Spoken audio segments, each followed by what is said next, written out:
नमस्कार साथियों। क्या सरकार की उल्टी गिनती अब शुरू हो गई है? क्या उल्टी गिनती शुरू हो गई है, इसका एहसास सरकार को अब हो चला है? और सरकार का मतलब देश का प्रधानमंत्री यानी पीएम नरेंद्र मोदी हैं। तो क्या नरेंद्र मोदी का इस बात का एहसास अब हो चला है कि उनकी राजनीतिक जमीन जो है वो धीरे धीरे खिसक रही है और इसीलिए वो अब बौखलाए हुए हैं?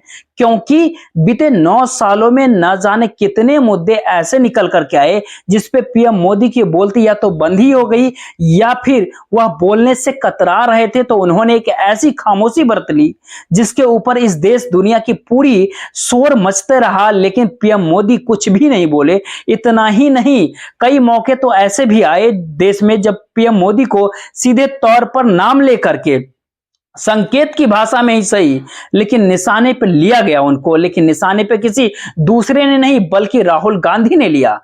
याद कर लीजिए आप, चौकीदार चोर है। 2019 के चुनाव में यही तो वह नारा लगा रहे थे और उसके समानांतर जो गब्बर सिंह टैक्स का जिक्र किया गया था, जो जीएसटी से निकला हुआ था, इस पूरे प्रक्रिया में पीएम मोदी कुछ भी नहीं बोले। उन्होंने कभी राहुल गांधी का नाम तक नहीं लिया। और यह परिस्थिति अगर आप याद कर लीजिएगा तो फिर सबसे पहले नोटबंदी के समय जब भारत देश के भीतर में लगातार कई सवाल किए जा रहे थे, खड़े हो रहे थे सवाल, तो पीएम मोदी के निर्णय जो उस टाइम पे नोटबंदी का था, पहले नोटबंदी के समय जब भारत देश के भीतर लगातार कई बड़े सवाल खड़े हो रहे थे और पीएम मोदी का निर्णय नोटबंदी को लेकर के उसको कटघरे में लेकर के खड़ा किया जा रहा था। और जब कटघरे में पीएम मोदी थे तो भारत देश के भीतर तमाम जगहों पर जो अलग अलग लाइनें जो लोगों की नजर आ रही थी नोटों को बदलने को लेकर के, उस समय में भी पीएम मोदी डिगे नहीं थे। उन्होंने 50 दिन का समय मांगा था देश से। यह अलग मसला है कि 50 दिन बीत गए उसके बाद भी हालात सुधरे नहीं। यह अलग बात है कि नोटबंदी क्यों की गई और जिस लिए की गई वह सब कुछ, या फिर यह भी कहे कुछ भी नहीं हुआ। यानी उसके बावजूद भी अगर एक मुद्दों की पूरी लिस्ट बनाइएगा तो आपके मन में एक सवाल जरूर बनेगा कि जिस राहुल गांधी का नाम उनकी पीएम मोदी के जुबान पर आया तक नहीं, चाहे उन्होंने छवि या फिर उनकी आईटी सेल ने छवि जिस लिहाज से राहुल गांधी की गढ़ी, या फिर उस छवि को क्या मौजूदा समय में बदलता हुआ पीएम मोदी ने महसूस कर लिया।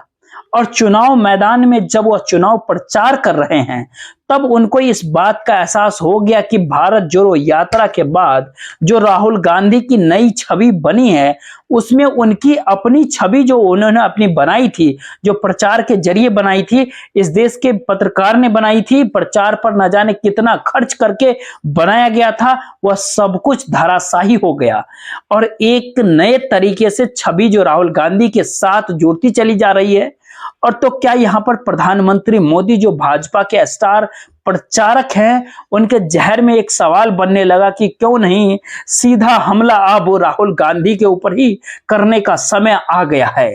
तो फिर जिस भारत में और जिस तर्ज पर और जिस भाषा में प्रधानमंत्री ने राहुल गांधी का जिक्र किया, हम उसके बाद के पूरी कहानी बताए उसके पहले उसकी बात जो कही गई थी उसके 2 लाइनों को आप जरा सुनिए, तब आप इस बात को समझिएगा कि भारत देश के भीतर वर्तमान समय की जो राजनीतिक परिस्थिति एक ऐसी क्यों बन गई है, जबकि ऐसे मुद्दे भारत देश के भीतर बहुत बार बार बने, लेकिन हर समय पीएम मोदी के पास एक गारंटी थी कि उनकी गद्दी कोई डिगा ही नहीं सकता। उनकी गद्दी तब तक भी नहीं छीनी जा सकती जब तक लोग उनके साथ खड़े हैं, जनता साथ खड़ी है। तो क्या इस समय में जनता साथ अब नहीं खड़ी है? जनता ने कहीं उनकी पूरी उस कारपोरेट को ही पीछे खींच लिया है जिसके ऊपर खड़े होकर के वह खुद की छवि गढ़ते थे। और जब अब छवि खुद की नहीं गढ़ पा रहे हैं पीएम मोदी, तो एक ही झटके में वह राहुल गांधी की एक नई छवि बनाने की दिशा में आगे बढ़ गए। किस रूप में कहा गया, पहले आप जरा इसको जरूर सुनिए। महाज्ञानी कांग्रेस के कह रहे थे कि आप सबके पास made in China mobile phone होता है। अरे मूर्खों के सरदार, किस दुनिया में रहते हैं ये लोग? कांग्रेस के नेताओं को अपने देश की उपलब्धियां न देखने की मानसिक बीमारी हो गई है। इसमें कोई दो मत नहीं कि भारत देश के भीतर मोबाइल की मैन्युफैक्चरिंग बहुत तेजी से हो रही है और बहुत आगे भी बढ़ चुका है। भारत यानी दूसरे नंबर का देश है मैन्युफैक्चरिंग मोबाइल के क्षेत्र को। पहले नंबर पर चीन है, तो दूसरे नंबर पे भारत है, तो तीसरे नंबर पे वियतनाम आता है। लेकिन एक शब्द हर किसी के जहन में है और खटक भी रहा हो कि मूर्खों के सरदार, और वह भी राहुल गांधी को लेकर के इस समय में और ऐसे मौके को लेकर के कहने की जरूरत क्यों आई। तो मोदी जी आते हैं, जहां भी आते हैं मेरे बारे में गलत शब्द प्रयोग करते हैं, गाली देते हैं, मुझे उल्टी सीधी बात करते हैं। अच्छा है, मुझे कोई फर्क नहीं पड़ता। देखिए, मैंने आपको अपना लक्ष्य पहले ही बता दिया। मुझे वो कोई भी नाम बोले, मुझे कोई फर्क नहीं पड़ता। मेरा लक्ष्य है, जितना पैसा नरेंद्र मोदी अदानी को देता है उतना पैसा मैं गरीबों को दूंगा। मैं गिन रहा हूं, 1 रुपया आप अदानी को दोगे, 1 रुपया मैं गरीबों को दूंगा। हर पैसे, जितने पैसे आप दोगे उतना। जबकि पूरे आंकड़े बहुत साफ तौर पर है कि भारत अभी भी चीन के उत्पाद के ऊपर निर्भर है। यानी चीन का एक्सपोर्ट जो है या फिर भारत का इंपोर्ट चीन के ऊपर टिका हुआ है, और भारत उतना इंपोर्ट चीन को बिल्कुल भी नहीं कर पाता। यानी व्यापारिक घाटा जो है चीन को लेकर के अभी भी एक बहुत बड़ा हिस्सा है। सवाल सिर्फ मोबाइल भर का ही नहीं था, और मोबाइल को लेकर के सिर्फ राहुल गांधी ने सवाल ही नहीं खड़ा किया।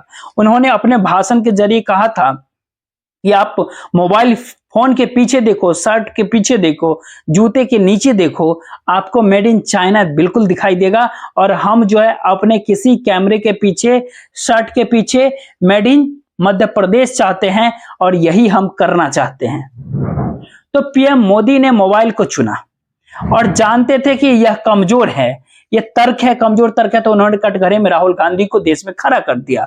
लेकिन सवाल यहां पर हर व्यक्ति के जहन में होगा जरूर कि चीन से अगर भारत में माल ना आए तो भारत की परिस्थितियां बहुत नाजुक हो जाएगी। और 2022 का जो पूरा का पूरा सरकार का ही एक नया आंकड़ा बतलाता है, उसमें पहले नंबर पे इलेक्ट्रिकल और इलेक्ट्रॉनिक इक्विपमेंट्स है, जिसमें television, camera, cordless telephone, television के पार्ट्स, रेडियो, रडार, अपैरेटस यानी transistor, diodes, electronics integrated circuit, micro assembly, electrical apparatus और 4 लाइन टेलीफोन और टेलीग्राफ, ये करीब करीब $30 बिलियन से ज्यादा का है। 2022 में भारत करीब करीब टोटल जो मंगा रहा था चीन से, जो सामान मंगाया वो $90 मिलियन का था। उसमें 1/3 सिर्फ इलेक्ट्रिकल और इलेक्ट्रॉनिक इक्विपमेंट्स हैं।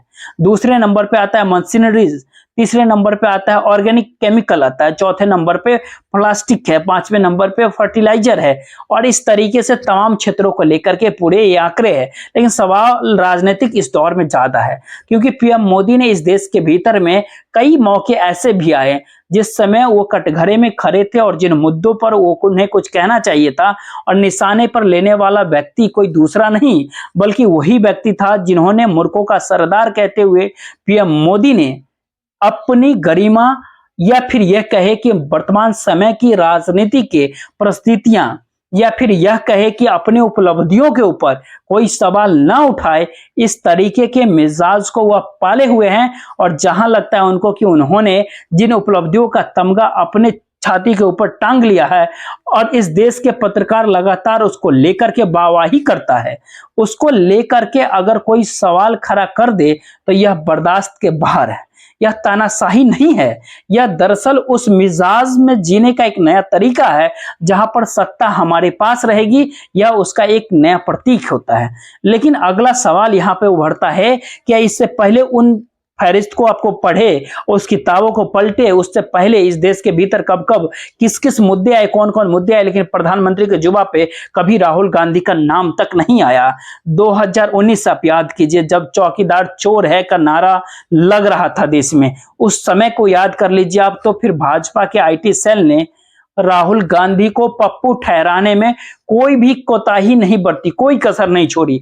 गब्बर सिंह टैक्स का जब जिक्र हो रहा था, दूसरी तरफ पप्पू शब्द लगातार देश के भीतर रेंग रहा था। लेकिन जब भारत जोड़ो यात्रा और उसके बाद की जो नई छवि इस समय में लगातार बनती चली गई राहुल गांधी की, उसने राजनीतिक तौर पर लोगों के मन में यह सवाल बना दिया कि राजनीतिक के सरोकार या फिर राजनीतिक का जुड़ाव अगर आपसे नहीं है, अगर सामने वाला व्यक्ति अपने उपलब्धियों को लगातार बताते चला जाता है, आंकड़ों को परोसते चला जाता है और पत्रकार सुबह से लेकर के शाम तक या रात तक, रात में भी वो चुप नहीं होता है और लगातार पीएम मोदी की उपलब्धियों का लगातार ढोल पीटते जाता है, लेकिन जमीन के ऊपर हकीकत बदहाली की है, मुफलिसी की है, गरीबी की है, बेरोजगारी की आलम है, महंगाई से त्रस्त लोगों की है, तब जाकर के क्या होगा। तब राहुल गांधी ने उस नब्ज को, उस नस को पकड़ा और भारत जोड़ो यात्रा के साथ जब लोगों से खुद को जोड़ लिया तो एक ही झटके में पहली बार नेहरू गांधी परिवार का कोई व्यक्ति जनता के बीच था, जिसको लेकर के लोग छू करके देख रहे थे, साथ चल रहे थे, कांधा मिला रहे थे, गले मिल रहे थे, गोद में आ रहे थे, अपने बातों को कह रहे थे। वो तमाम बातों को सुनने के लिए राहुल गांधी मौजूद थे। तो एक नई छवि धीरे धीरे बन रही थी राहुल गांधी की, और बनते बनते जब चुनाव सामने आए, चाहे उस समय को आप याद कीजिए जब हिमाचल प्रदेश के अंदर चुनाव हो रहे थे, या उस दौर को याद कर लीजिए जब कर्नाटक के भीतर चुनाव हो रहे थे, यहाँ पे भाजपा को जीत क्यों मिली? क्योंकि प्रधानमंत्री के भाषण में कोई तब्दीली नहीं थी। वो अपने उपलब्धियों के अपने बतला रहे थे वो, और अपने उपलब्धियों के जरिए डबल इंजन का जिक्र करते थे। अपने उपलब्धियों के जरिए जो है वो बीते 70 सालों में कांग्रेस ने क्या कुछ कर दिया, उस गड्ढों का जिक्र किया करते थे। लेकिन अपने उपलब्धियों को वह चांद सितारे के समान रखने से चूकते ही नहीं थे, और लोगों की जो अपना जो जीवन जीने का जो तौर तरीका था वह कहीं फिट ही नहीं बैठ रहा था। तो कर्नाटक के भीतर बीत गया। उसके बाद जो 5 राज्यों के चुनाव जब सामने आए, जो कर्नाटक जो छवि राहुल गांधी की इस समय जो नई सिरे से गढ़ी जा रहे थे, वो गढ़ते गढ़ते मजबूत दिखाई जब देने लगी, तो इन 5 राज्यों के विधानसभा चुनाव में जब तेलंगाना में लोगों के भीतर कांग्रेस या फिर कहे गांधी परिवार को लेकर के जो भीड़ नजर आने लगी, उसने एक ही झटके में दिल्ली सरकार की बेचैनी पैदा कर दी उसके भीतर। अब सवाल यहाँ पर यह था कि अगर खुद की छवि जो है अगर नहीं आप गढ़ सकते हैं, और गढ़े भी कैसे, तो 9 सालों में जो कुछ भी आपने किया वही तो छवि होगी। तो उस छवि को जो है बचाए रखने के लिए सामने खड़े प्रतिद्वंदी को उसकी छवि को डिस्ट्रॉय क्यों न किया जाए। तो मूर्खों के सरदार शब्द जो है वो निकल करके आता है पीएम मोदी के मुख से। मूर्खों के सरदार शब्द के निकलने का बहुत मतलब साफ होता है कि दरअसल लोग भूल कर रही है, जनता भूल करे, जनता को जानकारी ही नहीं है, जनता समझ ही नहीं पा रही है कि वह जिसके साथ गलवैयां डाल रही है, जिसके साथ वह खड़ी है, जिनके वादों के ऊपर टिकी है, जो लगातार लोगों का जिक्र कर रहा है, आम जनता का जिक्र कर रहा है, हम लोगों का जिक्र कर रहा है, उससे हट करके आप हमें ही देखिए और हम ही ज्ञानी हैं।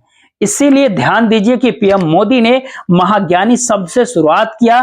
पहला वहां पर जो चोट की, जो ज्ञान को लेकर के महाज्ञानी, उसके बाद जो है मूर्खों के सरदार का जिक्र करते हुए बात को अपनी तौर पर नया लिया।